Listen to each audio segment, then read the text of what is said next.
everyone, and welcome back to the Bene channel. I am super happy to have a guest with us here today, David Hartsough. David is an author, the co-founder of World Beyond War and the Nonviolent Peace Force, and an amazing peace activist. David, thank you so much for being here today. Oh, you're welcome, Rosie. Good to be here. Thank you so much. So, David, you co-founded the Nonviolent Peace Force close to 20 years ago. It is such an important organization that I've been watching from afar for a long time. It's amazing. Can you tell our viewers about the Nonviolent Peace Force and about what y'all do? Well, the world seems addicted to violence and war as a way of resolving conflict and as a way of achieving security. And in the 1980s and 90s, through Peace Brigades International and Witness for Peace, we discovered that having international people present in areas of conflict helped protect without arms. All we had was our hearts and our loving souls. We found that having international unarmed people present in those areas of conflict could protect those people. And that would include local peacemakers and local human rights workers. And that happened in Guatemala and El Salvador and Nicaragua and Colombia, in Latin America, in many other places. And yet the world was continued to be addicted to violence.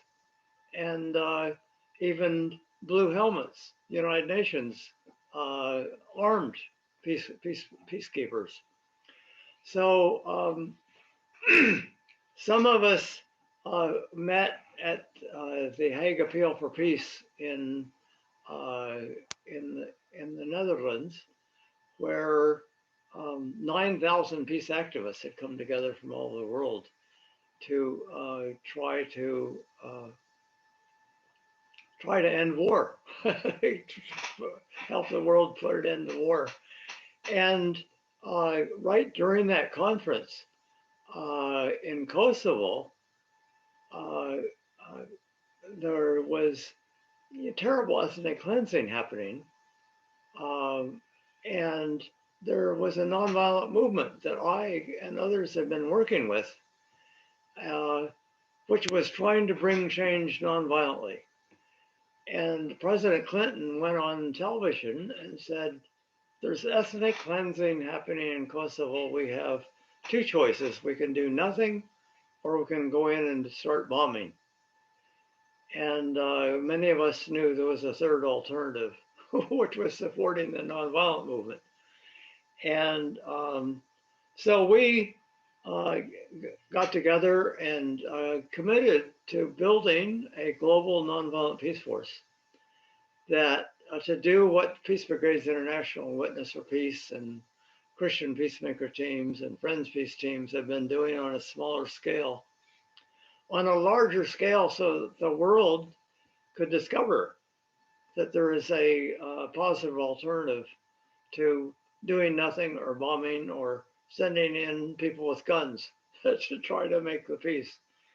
And so to make a long story short, our goal was to have hundreds and eventually thousands of unarmed peacekeepers that could go into conflict areas at the invitation of local peacemakers to try to give protection to civilians. And 80% of the people that are dying in wars now are civilians. So to protect the civilians and the local peace and human rights workers who are often targeted for getting killed by death squads or by the government. So we don't have thousands yet, but we do have hundreds.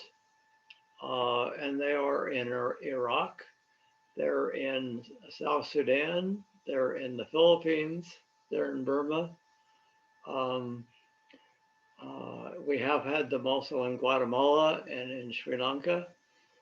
Um, and the United Nations is beginning to take note and seeing that there is that unarmed civilian peacekeeping, unarmed protection, uh, really can work. And both that there are people from all over the world that are willing to risk their lives to try to help um, protect local civilian populations who are often the target of you know, getting killed, and also um, who can often play a more effective role in really providing that protection than armed peacekeepers, or obviously doing nothing or bombing, which doesn't protect the civilians. So the United Nations and even governments are coming to understand that there is a positive alternative, and there's power in unarmed civilian protection. So UN agencies like UNICEF and UN, uh, the UN Refugee Group and UNHCR, the UN Committee on Human Rights, um, are helping fund the Nonviolent Peace Force. And these people are from all parts of the world. They're from the global south and the global north. And we actually uh, do pay people. Nobody's going to get rich. But many people that are living in the global south, their families are dependent on them for staying alive. So we don't want people to have to choose, either I can feed my family or I can go and protect civilians in armed conflict. So uh, it we're on the way to creating this vision um, that there is a better way than doing nothing, or of bombing or armed intervention. That there is power in unarmed civilian peacekeeping. That's So, so, so people can find out much more if you go to nonviolentpeaceforce.org. yes, I will put the link in the description so that people can go down and see. Please do go check it out. And thank you, David, for You're welcome. a lot of times when I talk to people who maybe don't study a lot about nonviolence or something, uh, they say that sometimes war is inevitable and justified. I was wondering, what is your response to this? Well, I don't think there's anything inevitable about war. I think people have a choice. And in history, people have not always been at war. Um, and people often said that cannibalism, could never be ended, or that women would never have the right to vote, or that women had equal rights to everyone else. Or in the South of the United States, people said uh, segregation today, segregation forever. And nonviolent movements, helped end all of that. And when people decided to end cannibalism, they ended it. Um, so I believe that over 95% of the people in the world want peace. Everybody but the arms manufacturers that are making billions of dollars off of wars, and that we have to realize we're not a small minority of the people of the world. We're the massive majority. And we've also discovered the power of nonviolent action. And that when governments are not listening to the people, people have discovered, you know, uh, the power of the people to change those governments. And So uh, I I helped I helped I co-founded uh, the World Beyond War, which is a movement which has people in over 190 countries who are committed to trying to help end war, non-violently ending war. And there's a lot of tremendous resources on the worldbeyondwar.org website that I commend to people to. And you can go and sign a statement saying, I will work nonviolently to end all wars. And there are conferences, there are books. I mean, there are webinars, there's seminars.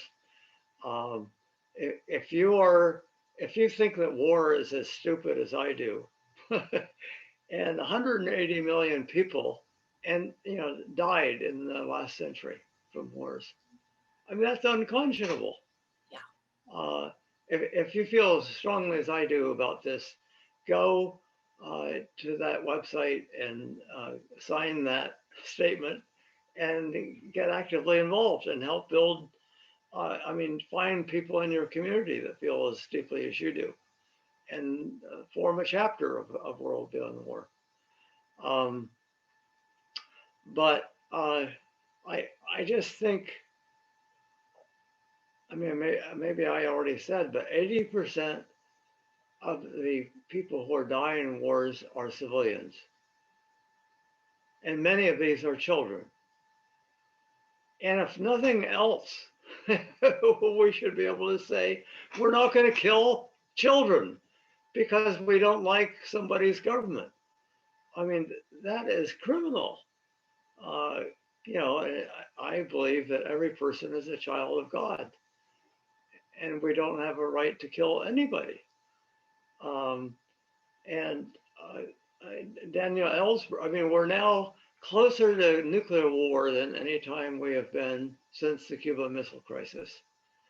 And Daniel Ellsberg has pointed out that if we have a nuclear war, there will soon thereafter, there will be global warming. I mean, there will be a nuclear winter. And because of all the debris that's brought up in the air, in the stratosphere, and the sun cannot reach the earth. So there'll be no crops. And essentially everyone in the world will die of starvation. The billion or more people that did not die in the nuclear war. And from my perspective, uh, why in the world would anybody, for any cause whatsoever, risk putting an end to all human life on our planet, both now and for all future generations?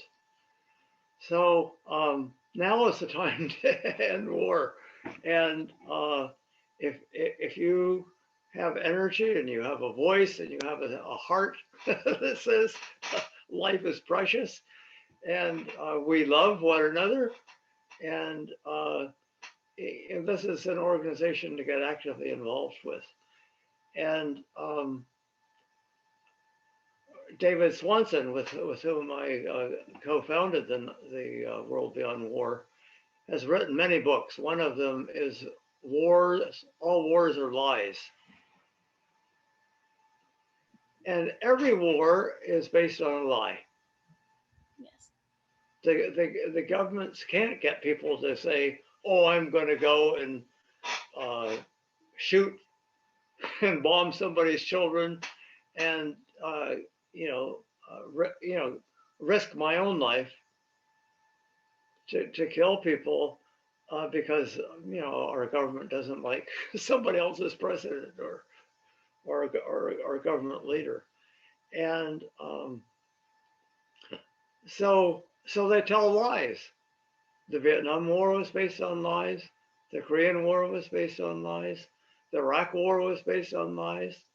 The Afghanistan War was based on lies.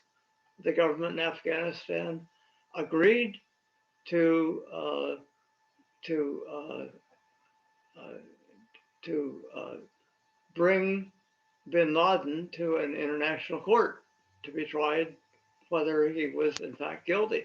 But we said no, no, and we started bombing the country and have been fought there for 20 years.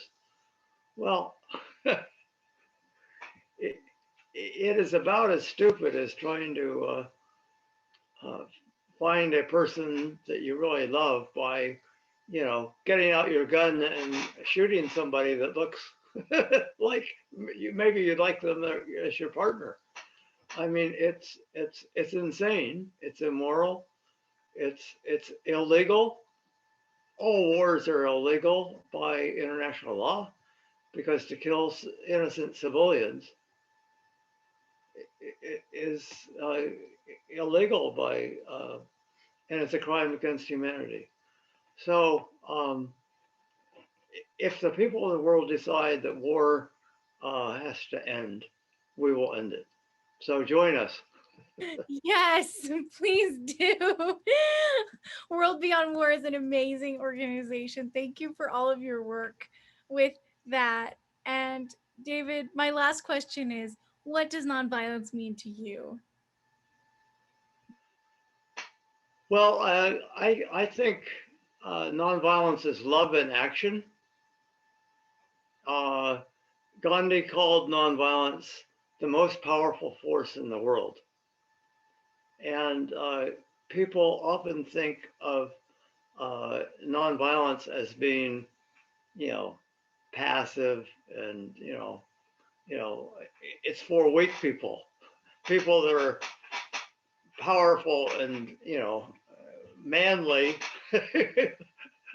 uh, uh, will use violence.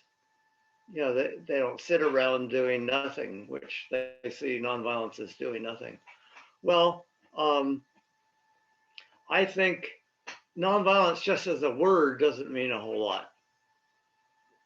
But I think we need to look at nonviolent action, at nonviolent campaigns, nonviolent movements. And Erica Chenoweth and Maria Stefan have done a study of nonviolent movements and violent movements over the last 100 years. And these weren't just, tiny movements to try to get a stop sign at the corner. These were governments which were overthrowing oppressive governments, major movements. And they found out that the nonviolent movements were twice as likely to be effective and to end up in peaceful societies and not revert to dictatorship or civil war. Um, and the majority of people in the world live in countries that have had major nonviolent movements. So I think one of the most exciting things that's happening today and has been happening over the last many years is that people are discovering the power of nonviolent action. That nonviolent action is not doing nothing. It is non-cooperating with evil, with injustice, with wars, with oppression or violence of any type. And it is actively creating a different way of, uh, of relating to each other. Where we're not just looking at my interest, we're looking at our interest. We're not just looking at national interest. We're looking at global, uh, the, the the interest of people everywhere. So nonviolence uh, is it's both a way of life, where instead of oppressing each other, instead of being racist or sexist or nationalist, uh, we try to love each other, and we try to listen to one another, and we try to, when we're trying to resolve conflict, we try to hear one another and find ways to resolve the conflict peacefully and to find something of mutual benefit. not just of one side or the other. And it's, as I said, it's a means of struggle. It's a way of creating change. And I think uh, we, nonviolent, as I said, just as a word doesn't mean a whole lot. But I think Martin Luther King found in the South that to end segregation, what we need to do is somehow um, touch the heart and conscience of the American people that, to live a different way. And so the nonviolent campaigns they did in Selma and Birmingham and Montgomery and throughout the South, uh, people confronted, police that were, beating them up with billy clubs and bringing out the fire hoses and the police dogs. And people said, "We have a right to vote. We are human beings." And they just continued that nonviolent struggle. And when people across the country saw the police in this country just beating up people because they wanted to go to the courthouse and vote, and the people just non-violently continuing to go to vote, uh, something touched their heart and conscience. That and we got a voting rights bill within a year. Well, that's the power of nonviolent action. And I think that the more nonviolent, meaning peaceful, meaning uh, confronting injustice and even violence by police or by Nazi party people or people that may hate us, with a loving attitude and with nonviolence and just determination to keep building that society of peace and justice that we want. We have the potential to touch the hearts and conscience of people to make the fundamental changes that we need in our society. So we could talk for a few hours about nonviolence, but I'm sure we could. We definitely could. But thank you so much for sharing, David. It has been such an honor to talk with you. And thank you for being here. thank you for doing these interviews. And I'm sure you're going to be if, I mean, you already are, but you're going to have a life of peace and justice making. I can Oh, tell. thank you. I really hope so.